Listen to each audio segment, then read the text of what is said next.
আমাদের শ্রদ্ধেয় রেজওয়ান রফিকি সাহেব উনি মওদুদী সাহেবের বিষয়ে সামান্য একটু দুষ্টামি করে দিয়েছেন আর কি, একটু দুষ্টামি।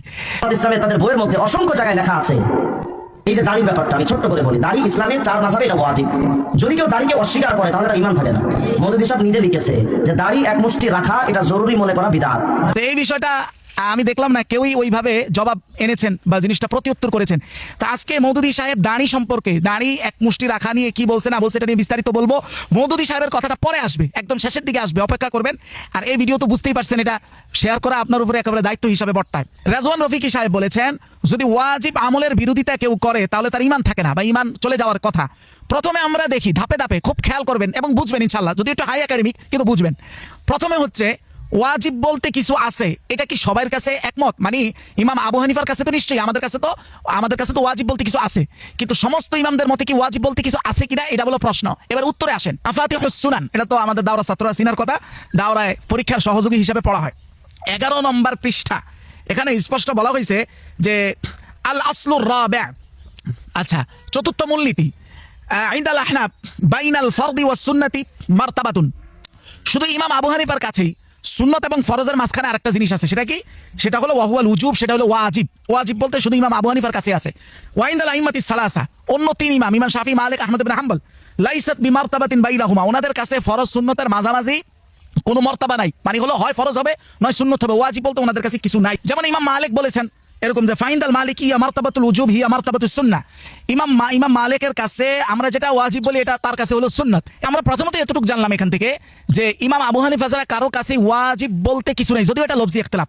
এখন হানাফিরা যেটা ওয়াজিব বলে এটা তাদের কাছে সাবেত হয় কি ভাবে, এটা একটু বুঝতে হবে। মানে ওয়াজিবটা প্রমাণিত হয় কি মাধ্যমে, এটা একটু বুঝি। মাওসুআতুল মাফাহিম আল ইসলামিয়্যা আল আম্মা এর 1 নম্বর খণ্ড 496 নং পৃষ্ঠায় এখানে স্পষ্ট বলা হয়েছে আম্মাল হানাফিয়া, হানাফিরা ফরজ সাব্যস্ত করে, বা শুধু হানাফি না, এখানে সবাই ফরজ সাব্যস্ত করা হয় মা উরিফা উজুবুহু বিদালিলিন কাতঈয়িন, মানে হলো ফরজ হবে শুধুমাত্র অকাট্য দলিলের মাধ্যমে। খেয়াল রাখবেন, অকাট্য দলিল আর একটা হলো সম্ভাব্য দলিল। তাহলে ফরজ সাব্যস্ত সবার কাছে হয় কি দলিল দ্বারা?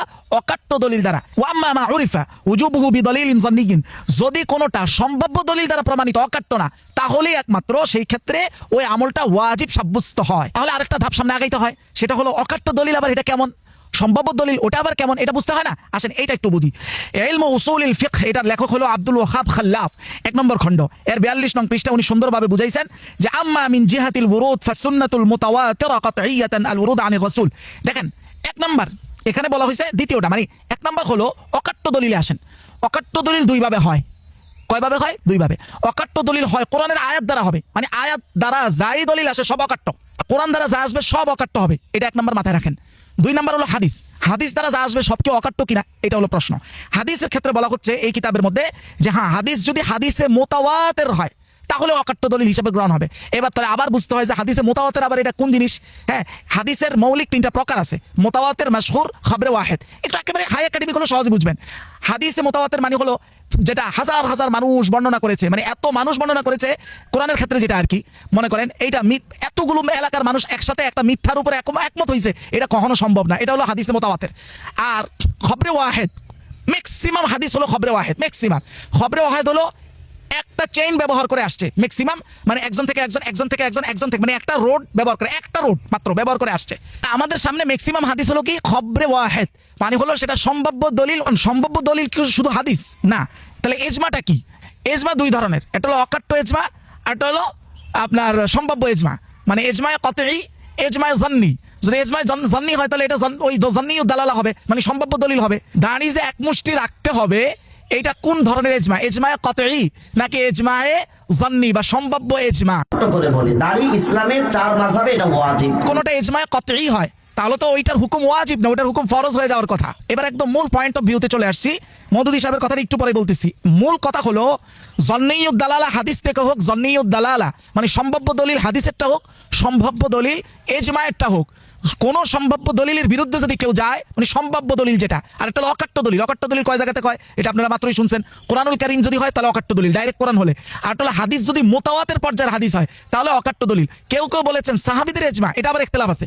সাহাবীদের ইজমা কেউ বলেছেন অকাট্য দলিল, কেউ আবার এটার বিপরীত বলেছেন, এখানেও আবার এটা স্থির না।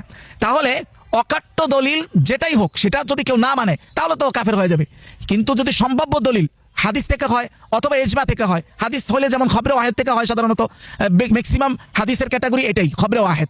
আচ্ছা, আর একটা এজমায় মানে সম্ভাব্যময় এজমা যেটা, এটার ক্ষেত্রেও দলিলটা সম্ভাব্যময়। যদি এমন হয় এই সম্ভাব্যময় মানে দলিলে জন্নি, এটার বিরুদ্ধে কেউ যদি যায় তাহলে তার কুফরি হয় না, অথচ উনি বললেন ওয়াজিবের বিরুদ্ধে গেছে তাহলে কুফরি হয়েছে। এই ওয়াজিবটা সাবেত হয়েছে কোন দলিল দ্বারা? দলিল জন্নি দ্বারা, দলিল কতই দ্বারা না। কেন? এবার আসে মানে আমি যেটা দাবি করলাম এটার আমার কাছে কি দলিল কি? কাশফুল আসরার শারহ উসুল আল বাজদাউই, এটা লিখেছেন আব্দুল আজিজ বিন আহমদ আল বুখারী। উনি এই কিতাবটা ছাপা হয়েছে মূলত ইস্তাম্বুল থেকে, 3 নম্বর খণ্ড 261 নং পৃষ্ঠায় তিনি স্পষ্ট বলেন, মান আনকারা আসলাল ইজমা বিআন ক্বালা লাইসা আল ইজমা বিহুজ্জা। আচ্ছা, কেউ যদি এজমা নামক যে একটা জিনিস আছে, এজমার যে একটা সত্তা, ওটাকে যদি কেউ অস্বীকার করে তাহলে সে কাফের হবে। কিন্তু যদি কেউ এরকম বলে আম্মা মান আনকারা তাহাক্কুকাল ইজমা ফি হুকমিন বিআন ক্বালা লাম ইয়াসবুত ফিহি ইজমাউন ওয়া আনকারা আল ইজমা আল্লাযী উখতিলাফা ফিহি ফালা। উনি বলতেছেন এজমা মানে এজমা বলতে কিছু নাই, এটা না বইলা কেউ যদি বলে নির্দিষ্ট কোনো ক্ষেত্রে কেউ বলছে এজমা হইছে, আরেকজন বলছে না এটা ইজমা হয় নাই, এরকম বিরোধিতা করলে সে কাফের হয় না। এমনকি তিনি এভাবে বলেন, ওয়া আলাম, জানিয়া রাখো যে আন্নাল উলামা বাদামা ইত্তাফাকু আলা আন্না ইনকারা হুকমিল ইজমা'i যন্নি কাল ইজমা'i সুকুতি ওয়াল মানকুলি বিলিসানিল আল আহাদ গায়র মুজিব লিল কুফর। স্পষ্ট কথা উনি বলতেছেন ইজমা, উলামায়ে কেরাম বলেন যে কেউ যদি ইজমা'i যন্নি মানে সম্ভাব্য ইজমা যেটা, এটার বিরোধিতা করে, এটার মধ্যে যেমন ইজমা'i সুকুতি সুক থাকার মাধ্যমে সর্বসম্মত হয়েছিল, অথবা এমন ইজমা যেটা খবরে ওয়াহেদের মাধ্যমে মানে একক চেইন ব্যবহার করে আমাদের কাছে পৌঁছে, এই ইজমাটা হলো সম্ভাব্য ইজমা। এটার বিরুদ্ধে গেলে তো তরিকা আউলাই এটা কুফরি হবে না। এখন ওনাদের কথা হলো দাড়ি নিয়ে, দাড়ি যে এক মুষ্টি রাখতে হবে এটা নিয়ে ইজমা আছে। এখন এটা কোন ধরনের ইজমা এটা তো একটু পরে আসতেছি। এবার দিয়ে মওদুদী সাহেব দাড়ি নিয়ে কি বলছেন, এটা হলো একদম আজকের মূল পয়েন্ট। মওদুদী সাহেব তার রসাইল মাসাইল কিতাবে স্পষ্ট যেটা বলতেছেন যে রাসূলুল্লাহ সাল্লাল্লাহু আলাইহি ওয়াসাল্লাম আমাদেরকে শুধুমাত্র বলেছে ও সির্ফ ইয়ে হাইকে মোচে কম কি যায়, মোচকে খাটো করো এই নির্দেশ দিচ্ছেন, আর দাড়ি বাড়ায় যায়, দাড়িকে বাড়াইতে বলছেন, দাড়িকে লম্বা করতে বলছেন। সিকে হেদায়ত নবী নে হামকো দি হায়, শুধু এতটুকু নির্দেশ ও হেদায়তই রাসূলুল্লাহ আমাদেরকে দিয়েছেন। আর ইহি সুন্নত হয়, রাসূল যেটা বলেছেন এটাই সুন্নত। আব রাখে উসকে আমালি সুরত, এবার দাড়ি যে আমরা লম্বা করবো এটা সিস্টেমটা কি, এইটার ব্যাপারে উনি স্পষ্ট। এটা আমরা সবাই জানি যে রাসূলুল্লাহ এটার কোনো নির্দিষ্ট সিস্টেম বলেন নাই, নিজে বলেন নাই। উনি এখানে প্রশ্ন তুলতেছেন যে রাসূলুল্লাহ যেইভাবে নামাজ পড়ার পরে উনি বলেছেন আমাকে যেইভাবে নামাজ পড়তে দেখো সেভাবে তোমরা নামাজ পড়বা। যদি এই বিষয়টা দাঁড়িয়ে একটা নির্দিষ্ট সিস্টেমেই রাখতে হবে, এটা যদি এতটাই জরুরি হতো তাহলে নিশ্চয়ই রাসূলুল্লাহ সাল্লাল্লাহু আলাইহি ওয়াসাল্লাম ওই নামাজের মতোই বলতেন আমাকে যেইভাবে দাঁড়িয়ে রাখতে দেখো সেইভাবে দাঁড়িয়ে রাখো। এটা হচ্ছে ওনার প্রশ্ন। इंसानों के लिए शरीयत बनाने की कोशिश करे और उसके खिलाफ जो शख्स अमल कर रहा हो उसको मलामत करे। যদি বিষয়টা এরকম হয় মানে আপনি একটা শরীয়ত আমার উপরে চাপায়া দিতে চাচ্ছেন, আপনার যেটা ইজতিহাদ, আপনার যেটা গবেষণা সেটা আমার উপরে লাজেমান চাপায়া দিতে চাচ্ছেন, এর বিপরীত যারা আমল করতেছে তাদেরকে আপনি খারাপ বলতেছেন। এখানে যে উনি বলছেন এই ধরনের কার্যক্রম হচ্ছে সম্পূর্ণ বেদাত। উনি খেলাফ আমল করনে ওয়ালু কো মালামত করেগা তো ইয়ে বেদাত হোগা। এবার সর্বশেষ কথায় আসেন যে দাড়ি রাখার যে ইজমা হয়েছে এটা ইজমা কতই না হয়ে ইজমায়ে জন্নি বা সম্ভাব্য ইজমা কেন বলছিলাম, এটার কারণ হলো অন্তত ইজমা হওয়ার জন্য যে আমাদের 4 ইমাম বলা হয়েছে, 4 ইমাম এটাতে একমত। এইটা আসলে ইমাম শাফি থেকে 2 ধরনের কওল বা 2 ধরনের কথা আসে, দুইটা বিপরীতমুখী। ইমাম শাফি থেকে একটা কথা অনুযায়ী তিনি আমাদের সাথে আছেন, সেই হিসাবে ইজমা হইছে, মানে এক ইমামদের একটা ইজমা হইছে। আচ্ছা, আর ইমাম শাফির আরেকটা কওল মানে আরেকটা কথায় তিনি আমাদের সাথে নাই। এবং ইমাম শাফির এখনকার সমস্ত অনুসারীরা, পুরা মিশরবাসী, পুরা জামে আজহার সমস্ত অনুসারীরা, তাদের কাছে ইমাম শাফিঈর ওই কওলটাই মানে ওই মতামতটাই বেশি প্রসিদ্ধ এবং তারা আমল করে যেইটা ধরলে ইজমা থাকে না। কিন্তু আরেকটা কওল আছে যেটা ধরলে ইজমা হয়। তাহলে ইমাম শাফির এই 2টা কওল থেকে বা 2টা বক্তব্য থেকে কোনটা আসল, তাহলে এখানে একটা সন্দেহ হয়ে গেল। তবে ইমাম শাফির প্রকৃত অনুসারীরা কোনটাকে আমল করে, ও দ্বিতীয়টাতে, অর্থাৎ দাড়ি এক মুষ্টি রাখা তাদের মতে, জামিয়া আজহারের আলেমদের মতে, মিশরের অধিকাংশ আলেমদের মতে জরুরি না। এজন্য দেখবেন জামিয়া আজহারের প্রধান যিনি, ওনারও দাড়ি এক মুষ্টি না। এখন সর্বশেষ কথা হলো তো জামিয়া আজহারের এবং মিশরের ইমাম শাফির ম্যাক্সিমাম অনুসারীরা দাঁড়িয়ে এক মুষ্টি রাখার পক্ষে না, বা দাঁড়িয়ে এক মুষ্টি রাখার সাথে আমাদের সাথে ইজমা নাই। এই জন্য আমাদের ইজমাটা সম্ভাব্য হয়েছে, এই জন্য আমরা এটা ওয়াজিব বলছি, ফরজ বলতে পারি নাই।